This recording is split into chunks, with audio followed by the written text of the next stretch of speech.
I fell down the stairs and screamed in pain all night on the cold floor, but my daughter just turned off the light and went to bed, and my son-in-law, coming down for water, glanced at me and said, "Don't be dramatic." A week later, they came back to ask for money again, and I put a folder in front of them that destroyed their lives forever.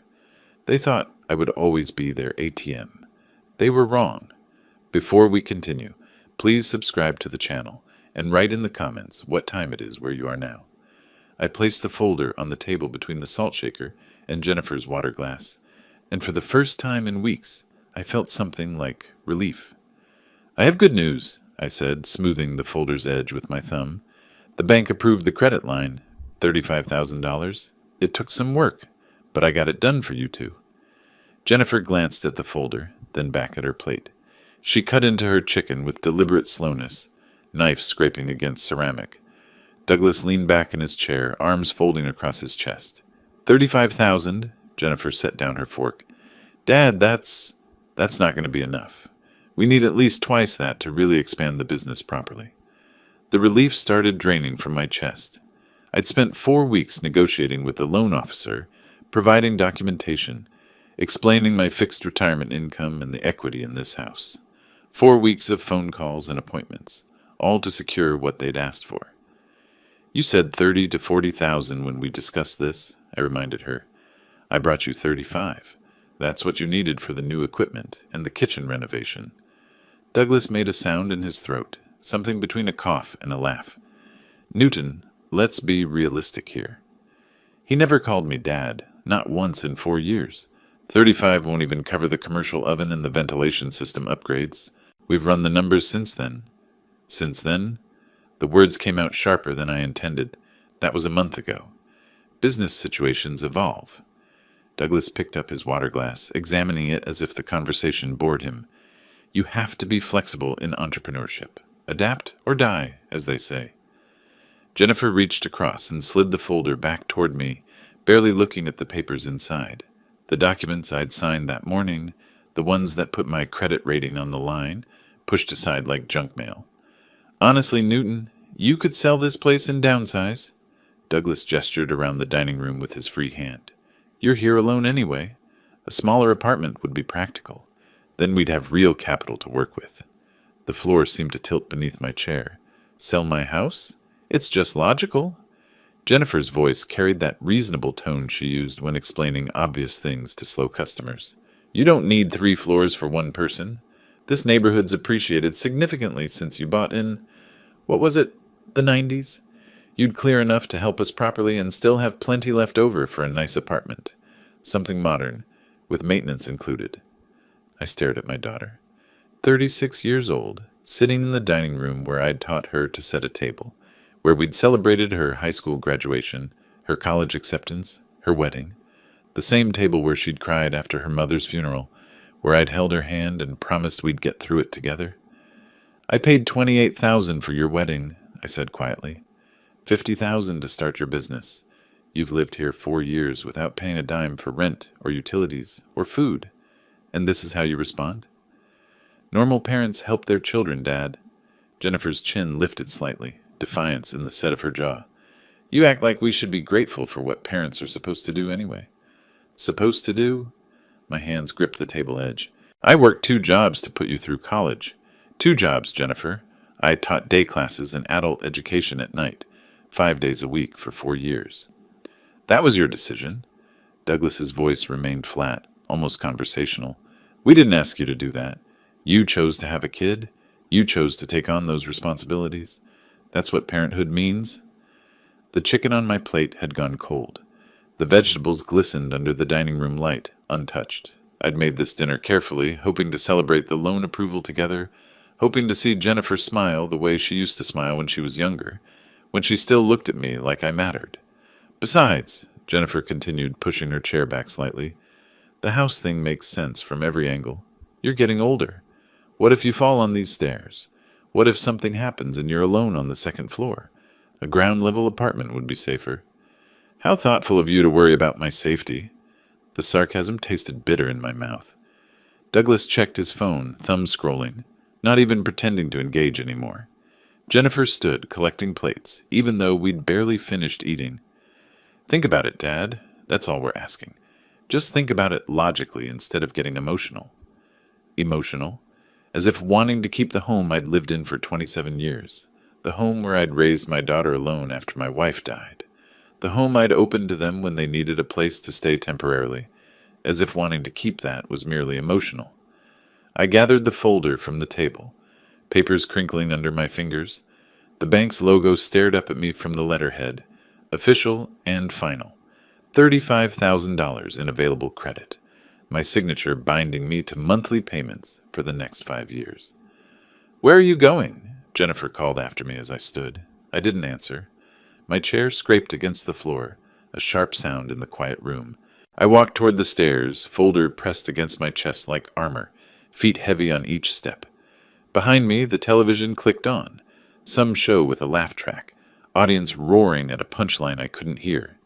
Douglas said something I didn't catch, and Jennifer responded with a short laugh. They'd already moved on. I closed the bedroom door behind me and stood in the darkness, listening to the muffled sounds of their evening continuing below. The bedroom felt smaller than usual, walls pressing in from all sides. I switched on the lamp beside my bed, yellow light spilling across the desk where I'd graded papers for 30 years. The folder from the bank landed on the desk's surface with a soft thump.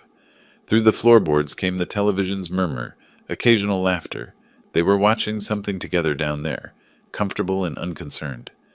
I sat in the desk chair, old wood creaking under my weight. A framed photograph caught my attention. Jennifer in her graduation gown, bachelor's degree from Arizona State, literature major like her old man. She was 22 there, her smile wide and genuine, diploma held high. I'd taken that photo from the third row of the stadium, zoomed in with a disposable camera because I couldn't afford anything better back then. She'd thanked me in her speech that day.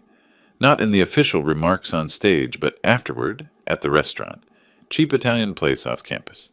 She'd held my hand across the checkered tablecloth and called me her hero, said she couldn't have done it without me. When did I become just a bank account? I pulled open the desk drawer, rifling through bank statements I'd kept organized in manila folders, evidence of transfers, printed receipts, documentation of every major expense. The wedding venue deposit, $8,000. The catering, $12,000. The photographer, $4,500. Flowers, dress alterations, the reception hall, the band, $28,000 total. The business loan 2 years ago, $50,000 from my retirement fund, transferred directly to their business account. I'd watched the balance in my savings drop by more than half in a single transaction. 4 years of housing them, feeding them, covering utilities. I'd calculated it once out of curiosity. Roughly $1,500 monthly if I factored in everything. That was $72,000 right there. $113,000 over 4 years, not counting the free housing. They'd asked for each amount. I'd never forced anything on them. I spread the statements across the desk, numbers marching down the pages in neat columns. Proof of everything I'd claimed at dinner, everything Jennifer had dismissed as what parents are supposed to do. My wife would have handled this differently. Sarah had been better at boundaries, better at saying no when people pushed too hard. She died 8 years ago, pancreatic cancer that took her in 6 months, despite every treatment we could afford. Jennifer had been 28 then, living in her own apartment, working at a bookstore while figuring out her career. We'd supported each other through that year, her grief matching mine, Sunday morning pancakes becoming our ritual for processing loss together. Then Douglas appeared, charming, ambitious, full of plans for business ventures and expansion strategies. I'd liked him initially. He'd seemed respectful, asked permission to marry Jennifer the old-fashioned way. The wedding had been elaborate, but I'd wanted Jennifer to have something beautiful after the darkness of her mother's death. "Just for a few months, Dad, while we save for a deposit," Jennifer had said when they'd asked to move in 4 years ago. "We'll be out by summer, I promise." Summer came and went, then another summer, then 2 more. The $50,000 check I'd handed over 2 years ago had been the last time I'd felt appreciated.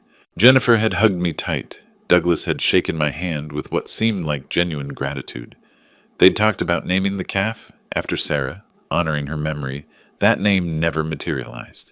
I stood, paced to the window, 3 steps forward, 3 back. The street outside lay quiet, under sodium vapor lights, suburban peace. A neighbor's porch light glowed across the way. Normal people living normal lives, probably not being asked to liquidate their homes for their children's business ventures. Downstairs, the TV volume increased. Jennifer's laugh rang out, clear and carefree. She was enjoying her show, unbothered by our argument, by my hurt feelings, by the ridiculous demands she'd made. They weren't even bothered. Probably down there planning their next request, figuring out how to squeeze more from the old man. My throat felt dry, mouth cotton thick. I needed water, something to clear my head before trying to sleep, before facing tomorrow and whatever new manipulation they'd attempt. I opened the bedroom door carefully, easing it back to avoid squeaking hinges. The hallway stretched dark toward the stairs, just the faint glow from the living room television below providing any light. I didn't flip the hall switch. The last thing I wanted was another confrontation tonight, another round of being told how selfish I was for wanting to keep my own home. The stairs descended steep and narrow, built in 1998 when the house was constructed. I'd climbed them thousands of times, knew every step by memory. 4th step from the top, my foot came down on something small and hard. Plastic. Rolling. Douglas's nephew had visited yesterday, 5-year-old kid who left toys everywhere. The toy truck shot forward under my weight. My foot went with it, balance gone, body pitching into empty space. I grabbed for the railing, but my hand closed on air. The wall rushed past. My shoulder hit a step, then my hip, momentum carrying me forward and down. Steps slammed into my ribs, my knee, my forearm. The world became a tumbling chaos of pain and impact. I landed at the bottom in a twisted heap, right side crumpled against the tile floor. Pain exploded through my chest, white-hot and overwhelming. My leg wouldn't straighten. My arm wouldn't respond to commands. Breathing hurt. Existing hurt. I tried to push myself up with my left arm, but the movement sent agony lancing through my ribs, and I collapsed back onto the cold tile, unable to move. The cold from the tile floor seeped through my shirt and into my bones, but that was nothing compared to the fire in my ribs every time I breathed. I turned my head, a movement that sent fresh waves of pain radiating through my neck and shoulder. Down the short hallway to my left, a strip of yellow light glowed beneath Jennifer and Douglas's bedroom door. The faint murmur of television dialogue filtered through. Some late-night show, voices rising and falling in artificial conversation. They were awake. Right there, maybe 30 feet away. "Jennifer!" My voice came out strained, barely recognizing it as my own. "Douglas, I need help down here. I fell." The words echoed in the quiet entryway. I waited, watching that line of light, expecting the door to open, expecting footsteps, expecting the basic human response to someone calling for help. Nothing.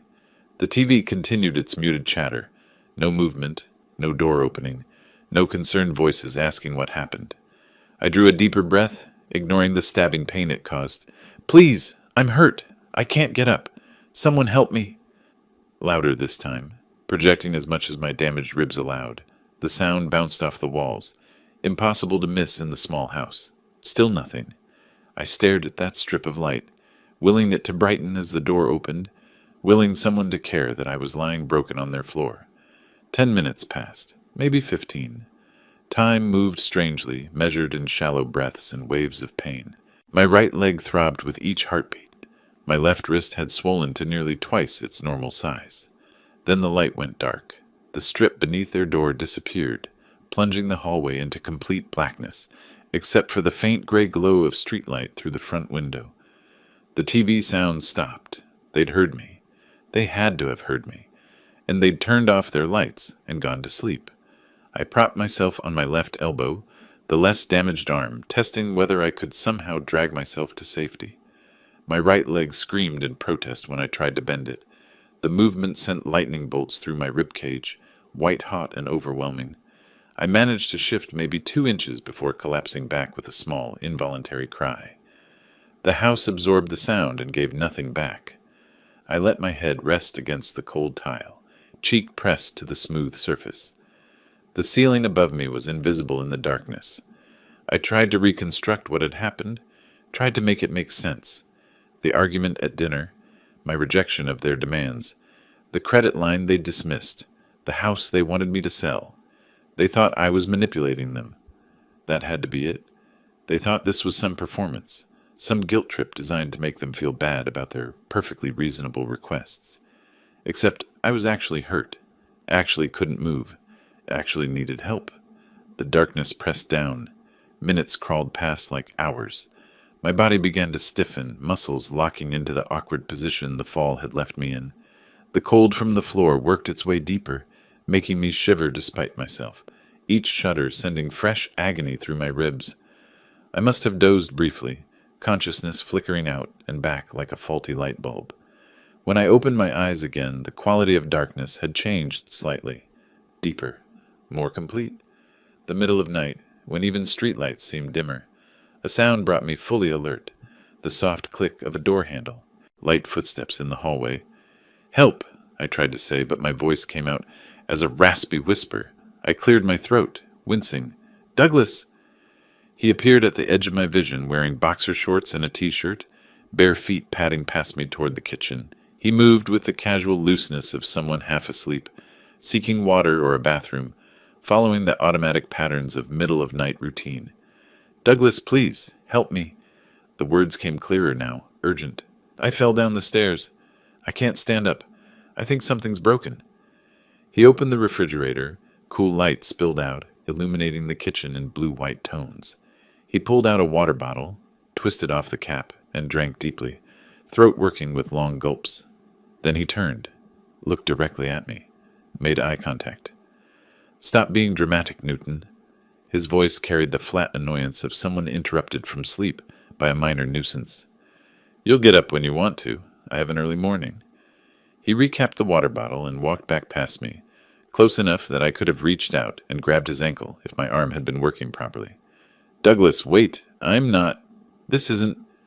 The bedroom door closed with a soft final click.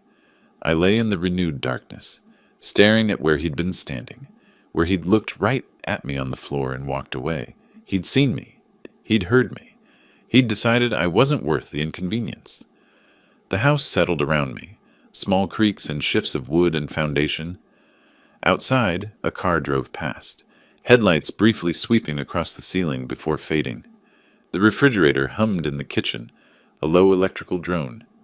I was alone, completely, absolutely alone. The bedroom door stayed closed, and I lay in the darkness, listening to the house settle around me, understanding for the first time that no help was coming. The night stretched endless, marked only by the slow creep of pain from sharp to throbbing to a deep ache that settled into my bones alongside the cold. I couldn't track time anymore. The darkness was complete and unchanging. I tried shifting my weight every so often, searching for a position that hurt less, but the tile floor offered no comfort, and my injuries made every angle equally unbearable. My right leg had gone from screaming pain to a dull, heavy wrongness that worried me more than the initial agony. I drifted, not quite sleeping, but not fully conscious either. Pain and cold kept jerking me back to awareness, just as my mind began to slip away. Somewhere in those dark hours, memories surfaced with strange clarity. 3 years ago. The realtor had called me on a Tuesday afternoon, excited. She'd found buyers willing to offer $520,000 for the house, cash sale, quick closing. I'd been considering it seriously. The place was too big for one person. The stairs were getting harder on my knees, and the money would pad my retirement nicely. I'd mentioned it at dinner that night. Jennifer had burst into tears. "Dad, you can't sell our home." She'd gripped my hand across the table. "This is where Mom lived. It's family. It's all we have left of her." Douglas had nodded solemnly. "We love it here, Newton. It's comfortable. Feels like home to us." I'd called the realtor the next morning and declined the offer. Now, lying on the cold floor in the darkness, I understood. They'd wanted free luxury housing. They'd played on my grief about Sarah, twisted my memories of her into a tool for manipulation. Family home, sentiment, love. They'd wanted to keep living here without paying rent. I shifted slightly, the movement sending fresh pain through my ribs. My left hand, the less damaged one, explored my injuries by touch. My ribs felt tender and swollen on the right side, the flesh hot beneath my fingertips. My leg sat at an angle that couldn't be right, the knee refusing to straighten. My wrist had puffed up like a risen dough. I needed medical help, urgently. Every hour without treatment made things worse. The windows slowly began to show the barest hint of gray. Pre-dawn, that dead hour before sunrise when the world holds its breath. I watched the gray deepen almost imperceptibly, tracking time by the gradual return of light. My mind kept working through the years, reviewing them with the cold clarity that pain and sleeplessness brought. Every financial request had been presented as temporary help. Every sacrifice had been reframed as what parents do. My birthday last year, they'd forgotten it entirely, too busy with inventory issues at the cafe. Christmas, they'd given me a card thanking me for being such a supportive father, then asked if I could cover their equipment lease payment. I'd been reduced to a funding source, a resource to be tapped, and I'd let it happen because I'd loved my daughter and wanted to help her succeed. If I died here, they'd find me tonight and act surprised. The thought crystallized with sharp certainty. They'd discover my body, call for help, perform grief for the paramedics and the neighbors. Nobody would know they'd left me here all night. Nobody would know they'd stepped over me to go to work. If I survived this, everything had to change. Not anger yet, not revenge, just clarity, cold and absolute. I couldn't continue being their ATM. I couldn't keep sacrificing myself for people who saw me as an obstacle to liquidate. The gray light strengthened. Shapes emerged from darkness. The banister above me, the coat hooks by the door, the edge of the kitchen archway. Morning was coming. They'd have to leave for the cafe, soon. 7:30 usually to prep for the 8 o'clock opening. I had assets. The house worth over $500,000 now in this market. My retirement accounts. The credit line I'd just secured. Not wealthy, but comfortable if I stopped hemorrhaging money to ungrateful children. I had options. I just had to survive long enough to use them. Around 7:15, I heard movement from their bedroom. The door opened. Footsteps. Water running in their bathroom. Cabinet doors opening and closing. The ordinary sounds of a morning routine. "Jenny." My voice came out as barely a whisper. I swallowed. Tried again. "Jenny, please, help me." She appeared in the hallway, already dressed for work in dark jeans and the cafe. Slogo shirt.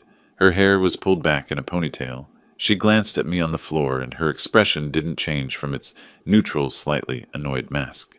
"Dad, enough with the theater already." She walked past me toward the kitchen. "We're running late." Douglas emerged behind her, tucking his wallet into his back pocket. He looked down at me with the same expression he'd worn last night, mild irritation at an inconvenience. "We'll talk about this behavior of yours tonight, Newton." I tried to raise my head, tried to make them see. "I'm not... This isn't theater. I'm hurt." The coffee maker gurgled in the kitchen. Cabinet doors opened and closed.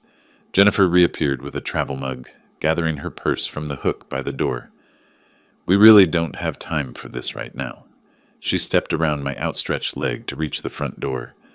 Douglas grabbed his keys from the hook near my head, the jangling metal, loud and the morning quiet. "Wait," I managed, but the word came out weak and broken. The front door opened. Jennifer walked out first, calling something back about picking up supplies after work. Douglas followed, pulling the door closed behind them. The lock clicked into place with mechanical precision. Their footsteps crossed the porch. Car doors opened and closed. The engine started with a rumble that vibrated through the floor beneath me. The sound faded down the street, growing fainter, then disappearing entirely into the morning traffic. Silence settled over the house like dust. I lay in the growing daylight, alone on the cold tile floor, with something harder than anger settling in my chest, a cold, clear understanding of exactly what needed to happen next. Harold Chen was watering his roses when he noticed the newspaper still lying on my doorstep, and that small deviation from routine saved my life. I heard the knock, first, sharp, insistent raps against wood. Then his voice, muffled through the door. "Newton, you there? Everything okay?" I tried to answer, but my throat was raw from the night's attempts at calling for help. The sound that emerged was barely human. A croaking whisper. "Help!" Silence. Then footsteps approaching closer, the scrape of shoes on the porch. Harold's voice again, nearer now, pressed to the door. Newton, I'm calling for help. Hang on. The sound of numbers being dialed. Harold's voice rising in urgency. My neighbor, Newton Diaz, elderly man.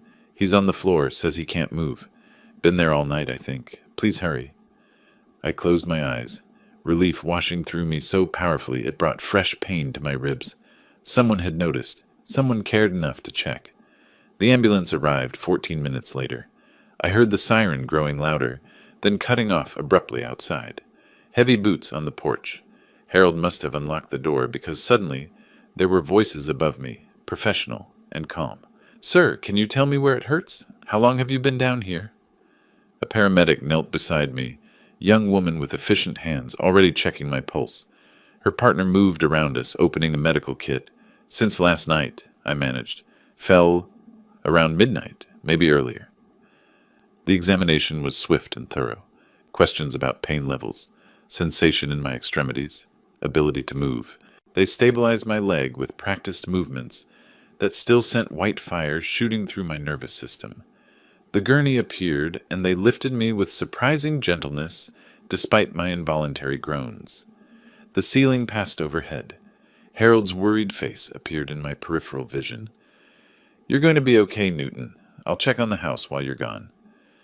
Then I was outside, morning sunlight blinding after the darkness of the floor. The ambulance doors closed, and we were moving. Banner University Medical Center Phoenix materialized in fragments. Bright lights, squeaking wheels, multiple voices talking over me. They cut away my clothes. Ice packs appeared. An X-ray machine hummed and clicked. A doctor appeared, pointing at images on a screen where white lines fractured through gray bones. 3 broken ribs here, here, and here. Fractured tibia. Clean break, fortunately. This wrist is badly sprained, but not fractured.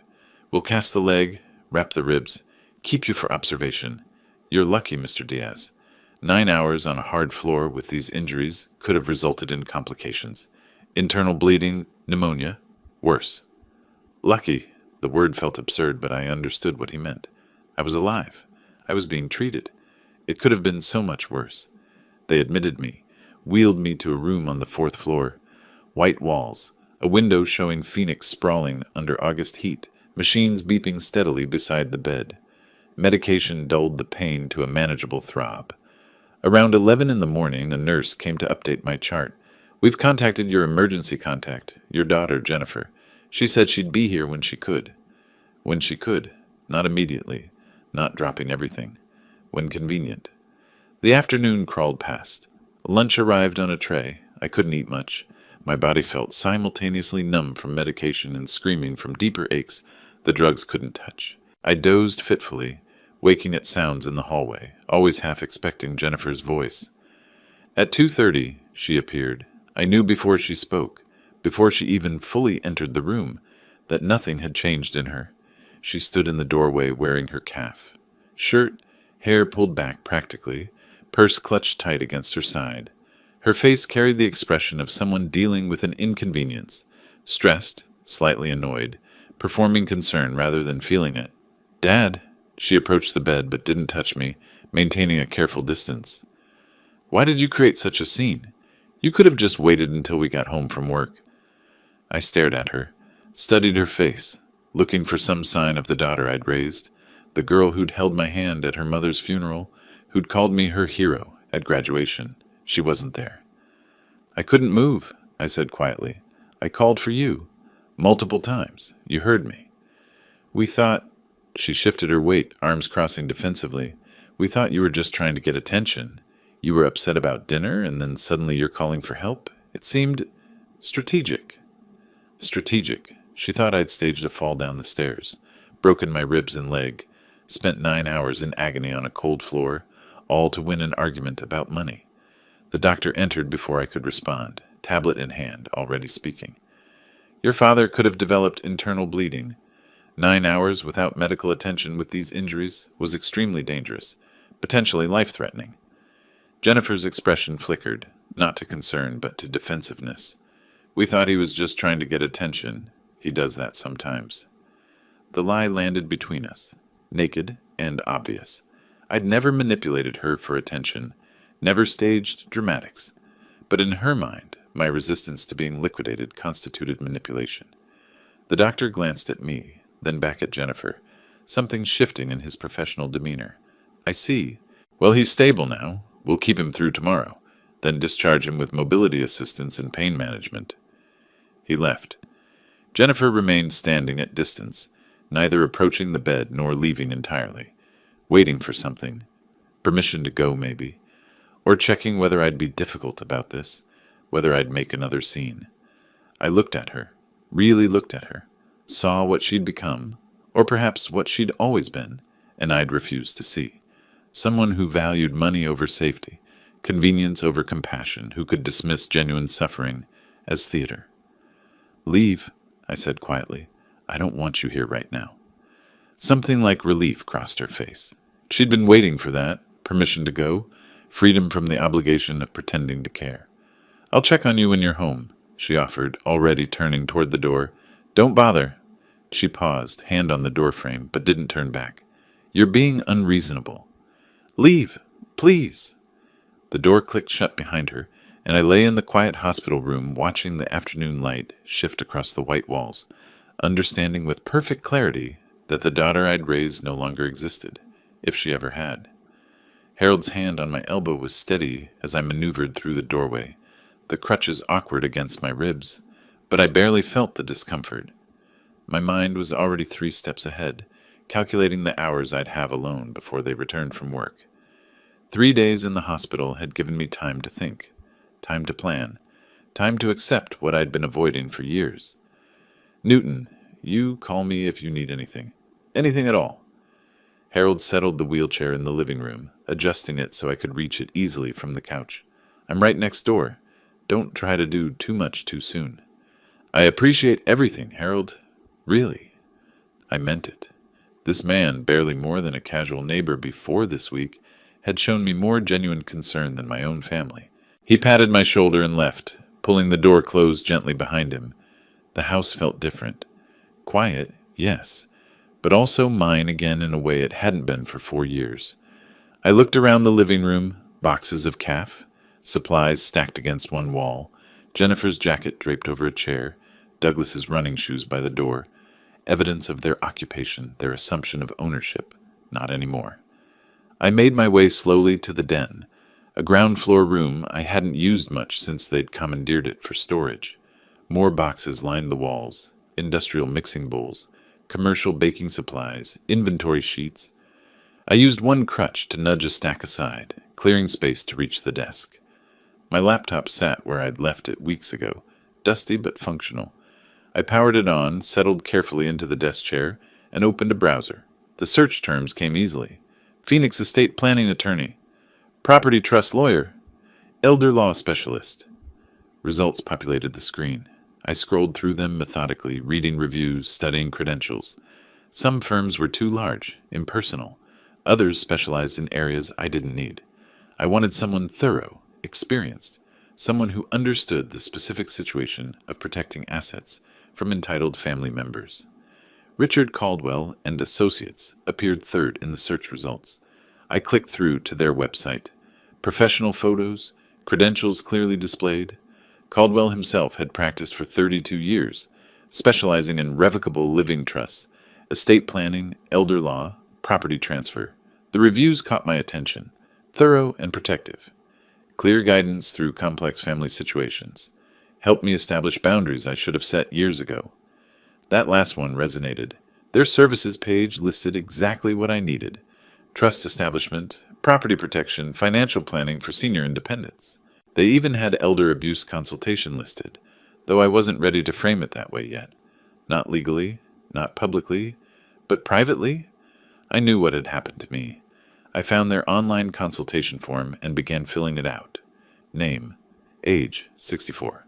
Brief description of needs, estate planning, property trust establishment, financial independence strategies. The confirmation appeared immediately. Consultation scheduled August 20th, 10:00 a.m. Richard Caldwell will meet with you personally. Please bring relevant financial documents and property information. Tomorrow. I had until tomorrow. to gather everything I needed: bank statements, property deed, retirement account information, documentation of all money I'd given Jennifer and Douglas over the years. Evidence. I closed the laptop and sat back, wincing as the movement pulled at my wrapped ribs. The afternoon light slanted through the window, warm and dusty.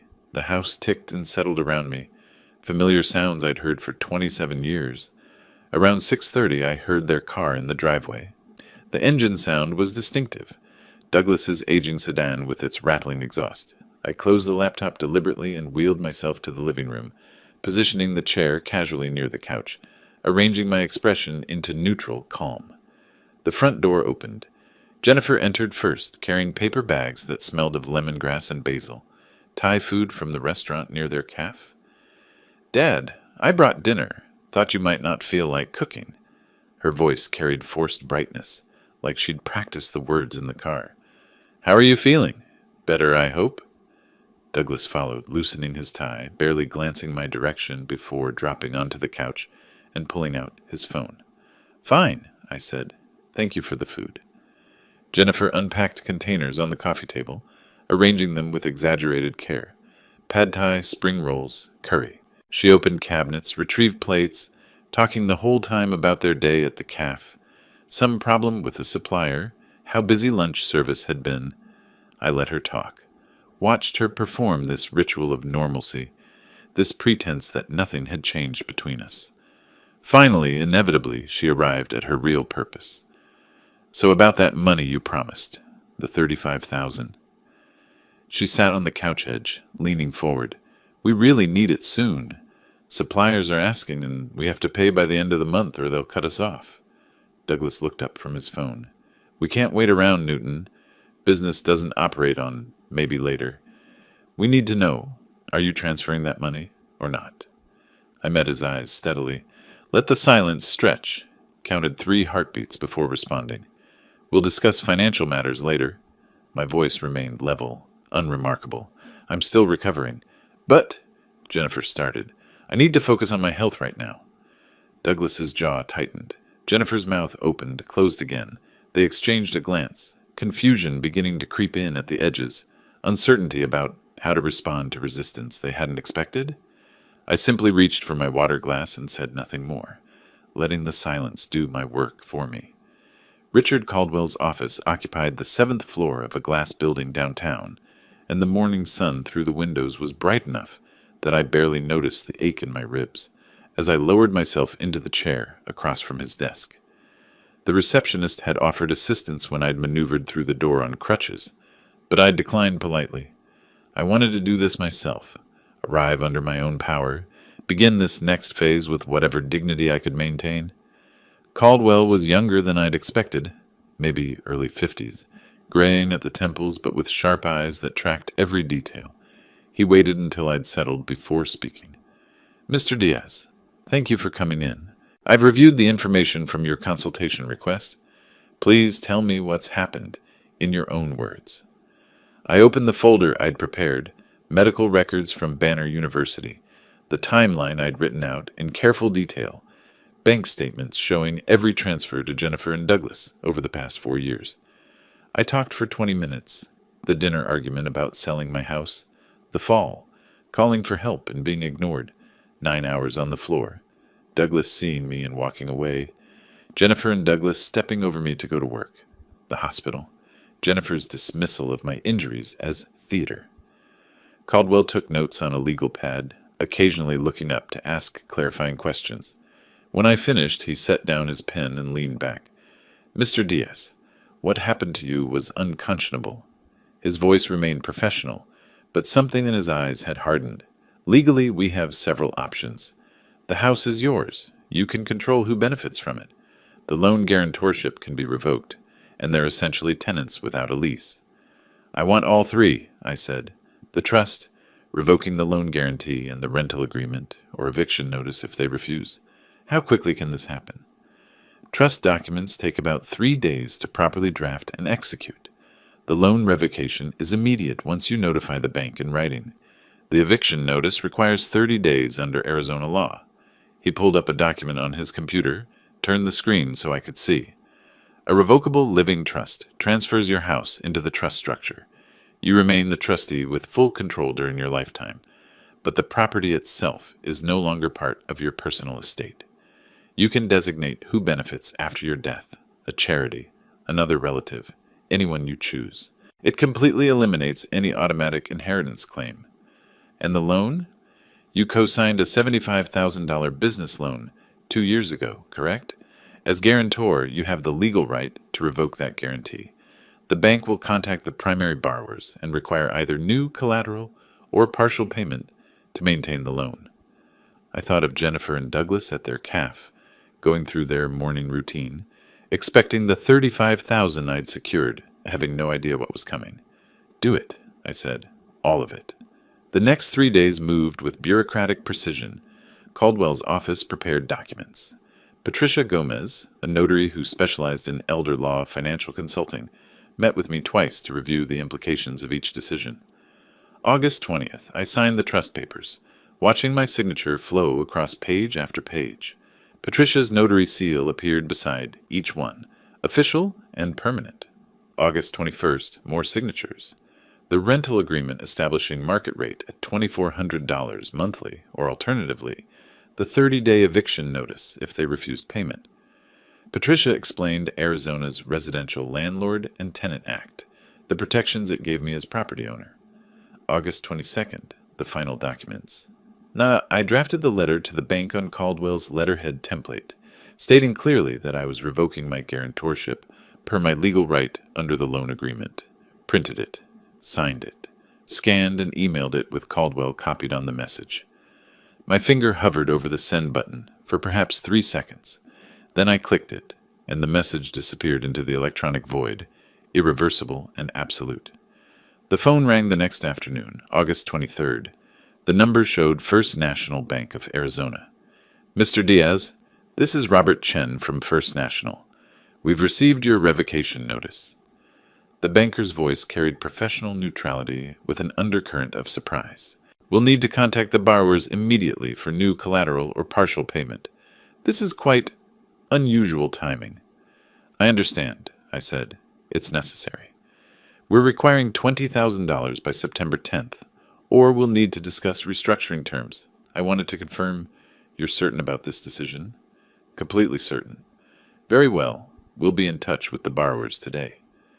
After he hung up, I sat at my desk watching the afternoon shadows lengthen across the street outside my window. By now, they would have received the call. By now, Jennifer would be staring at her phone. Douglas's face would be reddening with that particular shade of anger I'd seen at dinner. By now, they were finally understanding their situation had changed. I pulled the folder of completed documents toward me, organized and tabbed. Trust papers, bank revocation confirmation, rental notice, and one more document I'd had Patricia notarize yesterday, Harold Chen's statement, written and signed, describing how he'd found me after 9 hours on the floor, what I'd told him about being ignored by my family, the condition I'd been in, evidence, documentation, everything prepared. Tomorrow or the next day, they'd come to me. They'd demand explanations, try to manipulate, probably threaten, and I'd be ready with facts and legal authority they couldn't argue against. I closed the folder and set it in the top drawer of my desk, where I could reach it easily. The waiting was almost over. They were waiting when I finished dinner, sitting together on the couch with that unified tension that meant they'd rehearsed this conversation at the cafe. And Jennifer's voice was carefully measured when she said they needed to talk about money. I'd been expecting this, had known it would come tonight, maybe tomorrow, at latest. The bank would have called them yesterday. They'd spent 24 hours panicking, searching for solutions, finally accepting they needed to approach me. Of course, I said. Let's talk. Douglas leaned forward, elbows on knees, Jennifer's hands twisted together in her lap. Dad, we need your help. Jennifer's tone hit that earnest note she used when requesting favors. $35,000 for the suppliers and $20,000 for the bank. You could take a home equity loan. You've always helped us before. This is really important. $55,000, more than I'd given them for their wedding, more than their business startup, and delivered as if it were reasonable, as if I were obligated. I set my fork down, reached for my crutches, and pushed myself to standing.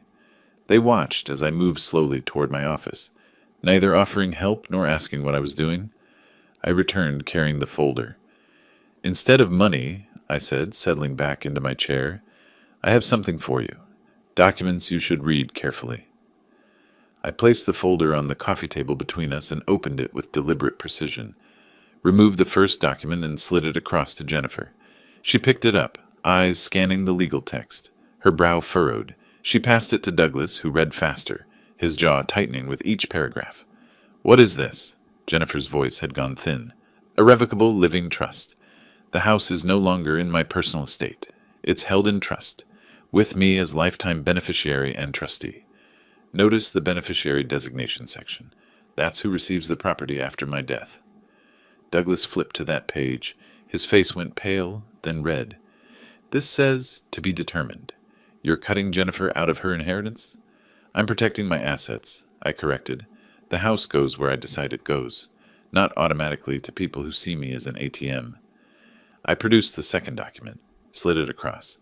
Jennifer grabbed it this time. "This is—" "You revoked the loan guarantee? You're the reason the bank called." "The guarantorship was a liability I chose to eliminate. The bank requires new collateral or $20,000 by September 10th. That's between you and them now."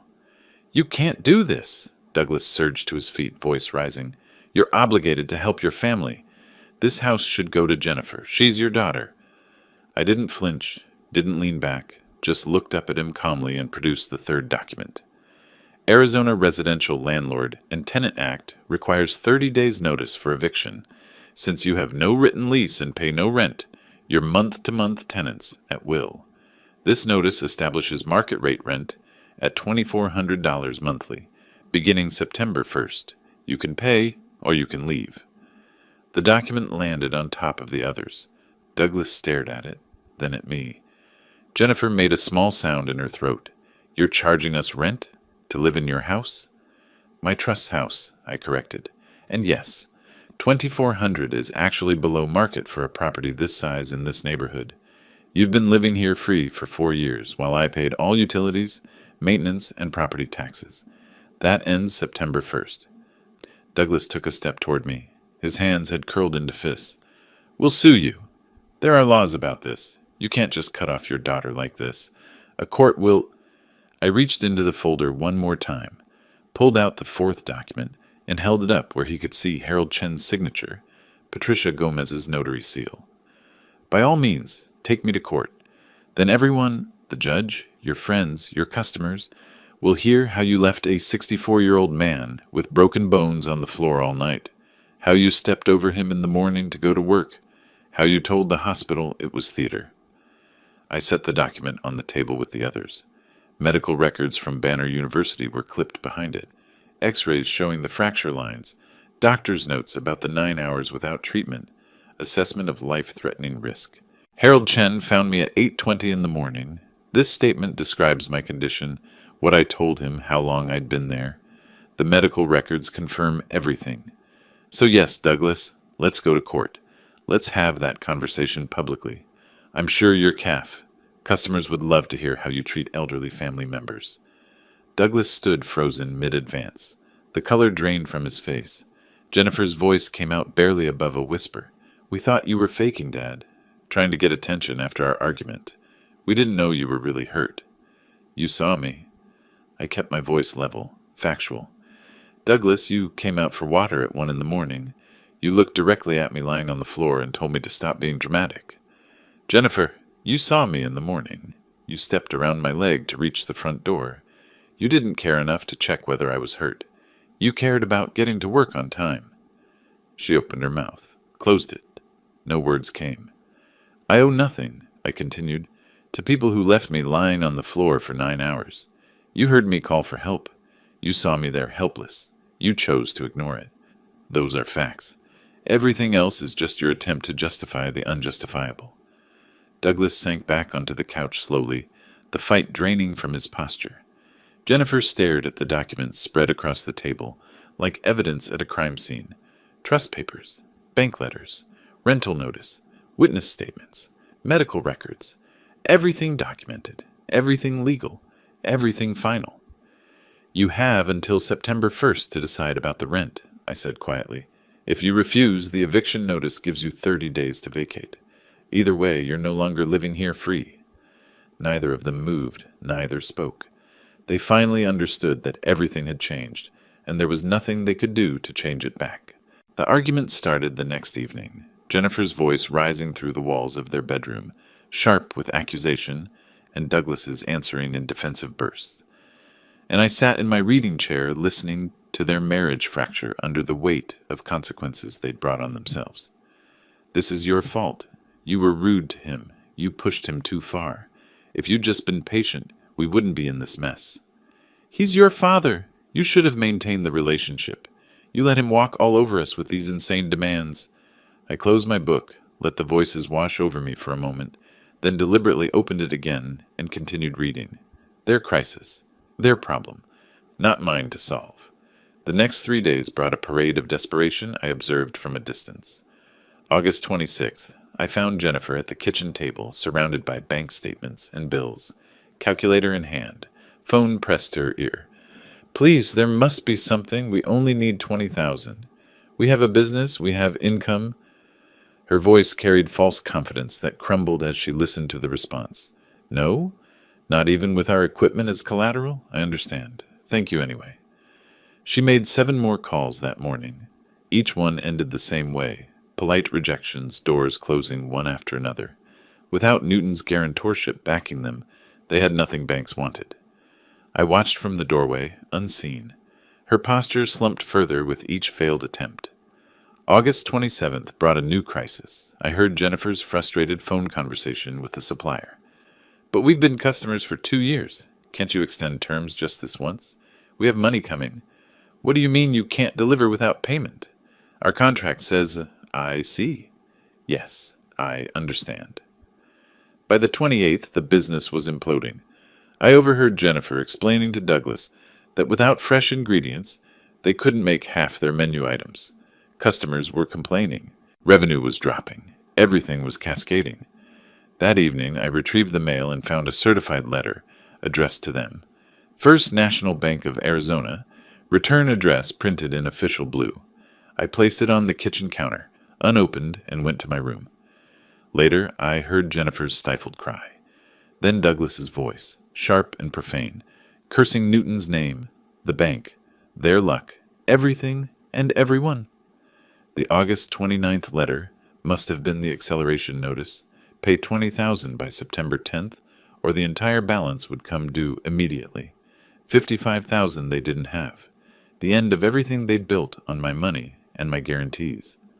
I moved through the house maintaining my routines, made my meals, read my books, rested when my ribs ached. The eye of their storm, calm while chaos, swirled around me. I wasn't enjoying their suffering. That would have made me cruel, and I'd worked too hard to maintain dignity to surrender it now. But I wasn't helping either. These were natural consequences of their choices, their financial irresponsibility, their contempt. I was simply letting reality teach the lessons I'd failed to teach them. Through the walls at night, I heard their arguments intensifying. Jennifer blaming Douglas, Douglas blaming Jennifer. Neither taking full responsibility, both pointing fingers. Their marriage wasn't breaking cleanly. It was tearing apart slowly, threads snapping one by one under tension. August 30th, around 7 in the evening, a soft knock came at my bedroom door. Yes? Dad, can I come in? Jennifer's voice. Alone. No Douglas. Come in. She entered slowly, closing the door behind her. Her face was blotchy from crying. Recent tears, not makeup-smeared manipulation. She sat heavily in the chair across from where I'd been reading, wringing her hands in her lap. For perhaps 30 seconds, she said nothing. Just sat there, visibly gathering courage or composure or both. Dad, please. The words came out broken. We're going to lose everything. The business, our savings, everything we built. I know we were wrong, but please, help us. Real tears now. Genuine desperation, not performance. The first authentic emotion I'd seen from her since the hospital. I set my book aside and looked at her directly. You lost my trust and respect, I said quietly. There will be no money. You have 2 options. Pay the rent and live here while you figure out your situation or find somewhere else to stay. Those are your choices. But we can't. The 20,000? Figure it out yourselves. Sell equipment. Borrow from someone else. Close the business. Find jobs. Whatever adults do when they face financial problems. But you won't be using me as a solution anymore. She stared at me, tears still falling, searching my face for some crack in the armor, some weakness she could exploit. She found none. I'm sorry, she whispered. I hope you are. But sorry doesn't undo what happened. Sorry doesn't give me back those 9 hours on the floor. Sorry doesn't erase you stepping over me to go to work. She stood slowly, defeat visible in every line of her body, and walked to the door without looking back. And I watched her go, knowing that sympathy wasn't the same as rescue, and that the only way forward required them to find it themselves. They sold the equipment the next day, the industrial mixer, the commercial ovens, the display cases that had represented their dreams. And I learned about it only when Jennifer slipped an envelope under my bedroom door on the 1st of September, containing a check for $2,400, with rent written in the memo line. I held it for a long moment, the first payment they'd ever made to live in my house. 4 years late, but there it was. I deposited it without fanfare. The first week of September brought swift changes. Douglas found work managing someone else's calf, across town, swallowing whatever pride required him to take orders instead of give them. Jennifer landed an administrative position at a medical office. Combined, they made enough to cover the rent and basic expenses, but their lifestyle had collapsed into something barely recognizable from the comfortable existence they'd enjoyed on my dime. They closed the calf, bakery officially on September 7th, liquidated inventory, paid the bank their $20,000 scraped together from equipment sales and a humiliating loan from Douglas's relatives. The business they'd built with my $50,000 and 2 years of effort simply ceased to exist. Their marriage survived, but barely. I heard less arguing as September progressed, but the silence between them sounded heavier than their earlier fights. They were in couples therapy, Jennifer mentioned once in passing, trying to rebuild something they'd let crack under the weight of entitlement and failure. September 15th, early evening, Jennifer knocked on my living room doorframe. I looked up from my book. Can we talk? I gestured to the chair across from me. She sat, maintaining the physical distance, no longer presuming closeness was her right. She folded her hands in her lap and looked directly at me, and I saw something different in her face. Not manipulation, not performance. Something raw. Dad, I don't know if I deserve your forgiveness. The words came carefully, like she'd rehearsed them but was still uncertain. We were terrible. I was terrible. You gave me everything, and I took it for granted. She paused, swallowed hard. That night, when you were on the floor, I'm ashamed to even think about it. I heard you. I convinced myself you were trying to manipulate us, make us feel guilty about the argument. I didn't want to admit you were really hurt, because then I'd have to face how selfish we were being. How selfish I was being. Her voice cracked slightly. I stepped over you to leave for work. I saw you lying there, and I chose the calf, over-checking if my father was okay. I'm so sorry, Dad. For all of it. For the money. For taking your help for granted. For that night. For everything. I let the silence sit between us. Several seconds passed. She didn't rush to fill it, didn't deflect, just waited. Jenny, I said finally, I don't know if I can forgive you right now. What happened hurt me deeply, physically and otherwise. But you are my daughter. Maybe, with time, we can rebuild something. But our relationship has to be different going forward. It needs to be built on mutual respect, not obligation or manipulation. She nodded, tears sliding down her cheeks. I understand. I'll show you, not just tell you, however long it takes. That's all I ask. She stood, wiped her eyes, and left quietly. No demands, no expectations, just acceptance. Douglas came the next day, awkward and brief. Newton, I was wrong. How I treated you was wrong. I'm sorry. Less elaborate than Jennifer's apology, but his tone suggested he meant it. I nodded acknowledgement. We'd never been close. We wouldn't become close now, but perhaps we could be civil. By late September, they'd moved to a small apartment in Tempe. 2 bedrooms, older building, nothing like the spacious house they'd occupied for 4 years. They paid their own utilities now, bought their own groceries, manage their own lives. Jennifer called every few days, asked how I was feeling, offered to help with groceries or errands, small gestures, consistently delivered, not grand declarations, just steady proof of change. I'd modified the trust in consultation with Richard Caldwell. Jennifer could potentially inherit again, but only after demonstrating sustained change over multiple years. Conditional, earned, not automatic. My cast came off mid-September. Physical therapy restored my mobility. By the month's end, I moved through my house without crutches, without pain, without the physical reminders of that night. I joined a book club at the community center.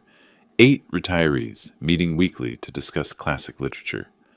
Last Thursday, we debated Hemingway's notion of grace under pressure, and I'd found myself laughing at someone's analysis, genuinely engaged in a way I hadn't been in years.